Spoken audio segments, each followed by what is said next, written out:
بسم الله الرحمن الرحيم. نحمده ونصلي على رسوله الكريم. اما بعد، زموږ د پرمختګ راز و رمز دوستانو فاروق اعظم نن جمعه د 1445 هجري قمري د روژې مبارکې 19 ده. دا ورځ د علم پرکان، پرمنار د ایقان او صاحب د جود و ایمان حضرت علي ابن ابي طالب رضی الله تعالی عنه قاتلانه حمله وسوه. د دې شهادت سره د انساني تمدن سیده لار چې رسول الله صلی الله علیه وسلم او د راشد خلیفګانو ترسم کړی و، خپل اصلي مسیر نور هغه چې لازم تعقیب نه کړی شو.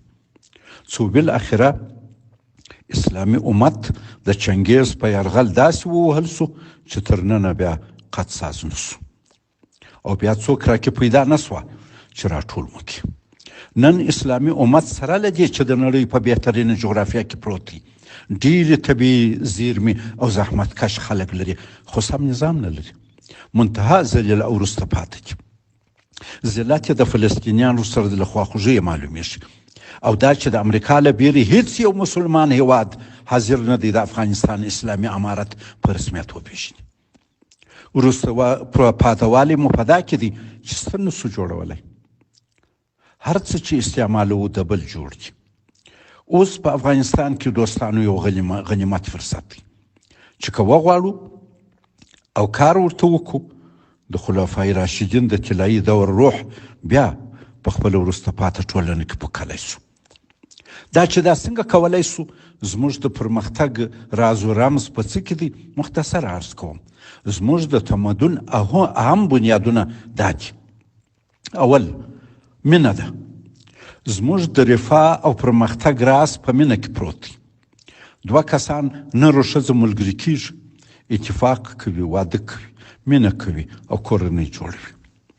کورنیان بیا اتفاق کوي، کلی جوړیږي، بیا ښار او داسې په اتفاق وطن و هیواد جوړیږي. دا دنیا د خدای له مینې پیدا کړې، دا دنیا د خدای له مینې پیدا کړې، د همو مخلوقاتو مور ده. کورنۍ له مینې پیدا کیږي او په مینه وده کوي. مینه چاته اطمینان او فرد ته د ټولنې سره پیوند ورکوي. مینه انسان په سختیو کې خوښ او تندرست ساتي. لنډه ده چې مینه جهان جوړوي. مینه هر څه ده.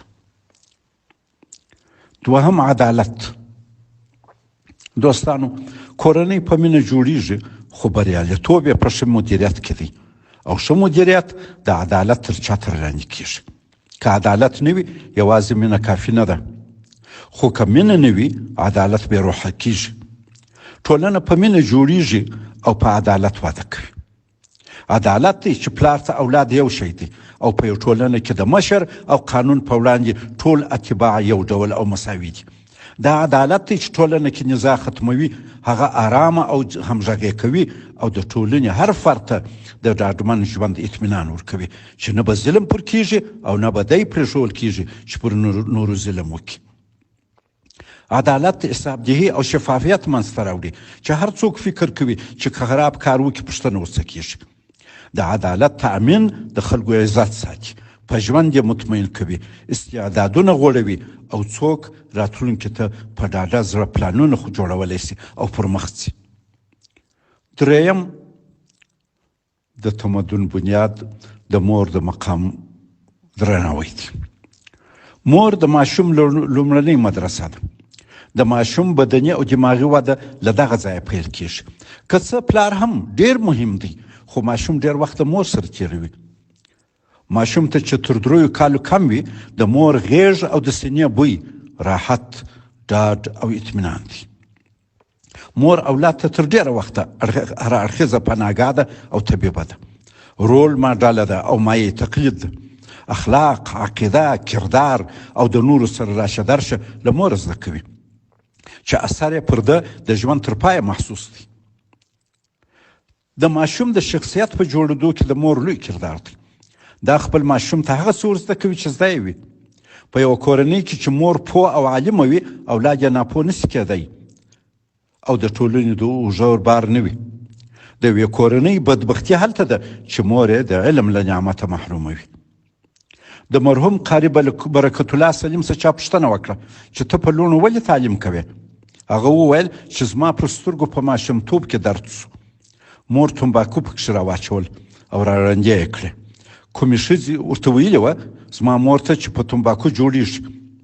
زما سترګې زما د مور ناپوهي را رنجې کړې. زه نه غواړم زما د لوڼو اولادونه ړانده وي.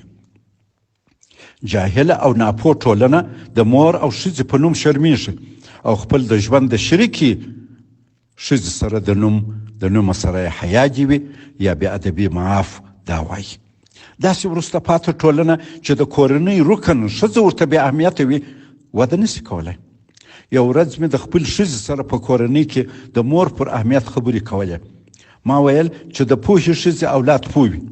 مثالونه مې ډېر ورکړل خو هغې په جواب کې راته وویل چې که غواړو ښځه مو پوه او عالمه دینداره او د اولاد په تربیه کې ماهره او کامیابه وي نو اول باید د کور نارینه عالم و پوه کړی شي. نارینه د کور مشر دی. الرجال قوامون على النساء. اول به ته د نارینه مغز ته د نافع علم رڼا ورولې چې هغه بیا په کورنۍ کې د ښځې او مور رول او اهمیت وپېژني او کار ورته وکړي. اول زموږ په نارینه کې مثبت تغییر باید راسي. بیا همدا نارینه په کورنۍ کې مثبت تغییر ته زمینه مساعده وي او پرېږدي چې لور خور او ښځه یې پوه عالمه شي. د الله جل جلاله په ټولو نعمتونو کې علم تر ټولو لوی نعمت دی. په کوم کلي کې چې نر او ښځه ټول بې علم او بې سواده وي باید ومنو چې په هغه کې عالم او پوه څوک په اصلي معنا نشته. د مور شپه ورځ کار که مزدوري اخلي او که نه د کورنۍ او ټولنې د اقتصاد سره ډېره مرسته کوي. مور د ټولنې په جوړښت ټینګښت او دوام کې ډېره مؤثره ده. ماشومان ویني چې مور یې د دوستانو ګاونډیانو او نورو کورنیو سره څه کوي. دلته ماشومان له موره ټولنیزې اړیکې اتحاد و اتفاق صله رحمي راشه درشه او ټولنې ته مسؤلیت زده کوي. مور ډېره مهمه مؤثره ده. د اثر درجه د دې په علم او د پوهې په اندازه اړه لري. څلورم د استاد مقام. که غواړئ ټولنه مو عزتمنه او پرمختللې وي د استاد قدر وکړئ. استاد د فرد او ټولنې په جوړولو کې مهم اثر لري. ماشوم چې څه غټو مدرسې ته د تلو سي بیا ډېر وخت د استاد سره تېروي نو ځکه ډېر مؤثر دی. استاد خپل علم پوهه او مهارت شاګردانو ته انتقالوي او د یو مرفه او کامیاب ژوند لپاره بنیادونه ور جوړوي او لار ورته هواروي. دا استادان دي شاګردان هڅوي چې خپل استعداد وغوړوي ځان او دنیا کشف کړي او مطلوبه لار پیدا کړي. استاد د مور پلار په شان د ماشوم شخصیت جوړوي او وده ورکوي. ایمانداری، اخلاق، عقیده، وطن دوستی، ځان، کورنۍ، وطن او انسانیت د صادقانه خدمت جذبه استاد ورشي. دا استاد دی شاګرد متجسس، متحسس، مبتکر او مجتهد تربیه کوي.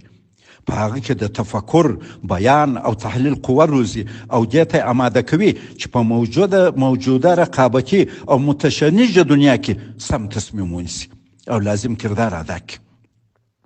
استاد د شاګردانو د احساساتو په وده او د ژوند د مسیر په تعیین کې مهم رول لري. همدا استادان دي شاګردان انقلاب ته او په ټولنه کې سیاسي، اقتصادي او نورو تغییراتو ته هڅوي.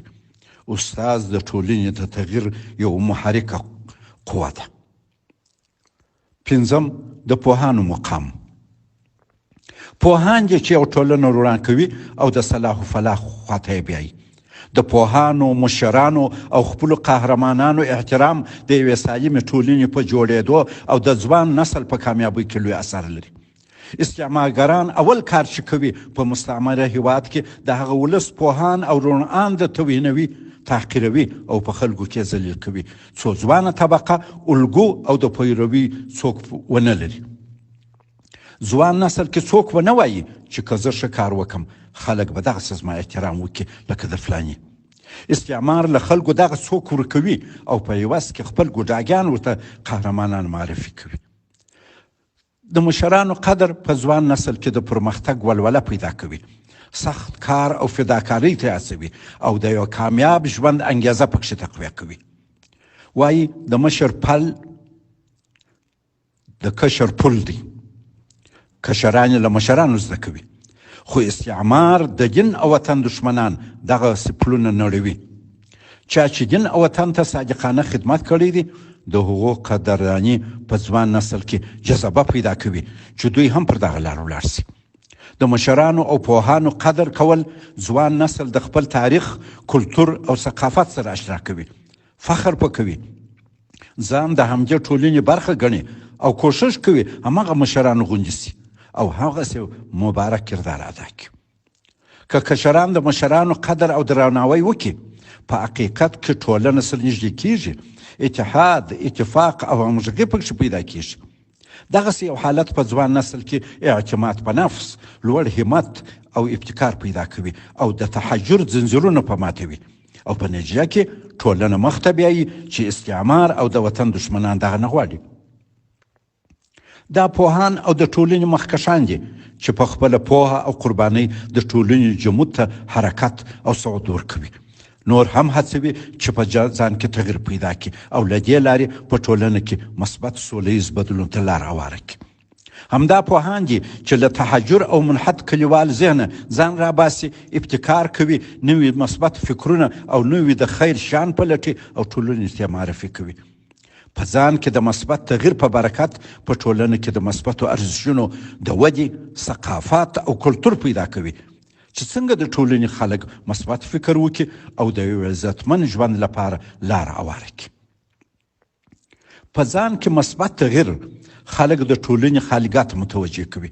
بې عدالتي، تبعیض، اخلاقي انحطاط، فقر، تحجر او داسې نور ناخوالو ته متوجه کوي او د حل لار موندلو ته هڅوي، څو نتیجه کې یو هوسا او مرفه ټولنه جوړه سي. دا ډول پوهان خپل هم فکر خلک پیدا کوي، نور داسې کسان پیدا کیږي چې د دوی مرسته وکړي، کرار قوت کیږي او په ټولنه کې د مثبت تغییر لار اسانه کوي. پوهان او هغه کسان چې ځانونو کې مثبت تغییر راوستلی دي، نورو ته علمي او اخلاقي جرأت ورکوي چې دوی هم ځانونو کې مثبت تغییر راوستلی سي، څه کولی سي او ټولنه مثبت لوري ته بیولی سي. پوهان او عالمان په ټولنه کې موجود تحجر، خرافات او وروسته پاتې ذهنیت په روښانه، مثبت او تعمیري ذهنیت بدلولی سي چې په نتیجه کې یو عادلانه مرفه ټولنه جوړیږي. دوستانو، استعمار زموږ د وطن دشمنان او حتی ځینې ناپوه دوستان په موږ کې ښځه، استاز او زموږ پوهان ذلیل او تحقیروي، څو زموږ له ټولنې مینه، عدالت، ابتکار او د روښانه او مرفه مستقبل فکر ووسي او په موږ کې د مثبت تغییر تومنه چې د ټولنې د هوسايي او پرمختګ رمز دی پیدا نسي. که غواړي استعمار د دین او وطن دشمنانو ته په رښتیا ماته ورکړي او کورنۍ او ټولنه مو په عزت او د سیالانو سر وي، نو په خپلو منځو کې مینه پیدا کړي، په کور، کلي او وطن کې عدالت تامین کړي، په نر او ښځه شپه ورځ تعلیم وکړي، استاز ته په درنه وګورئ او د ټولنې پوهان محترم وګڼئ. والسلام علیکم ورحمة الله وبرکاته.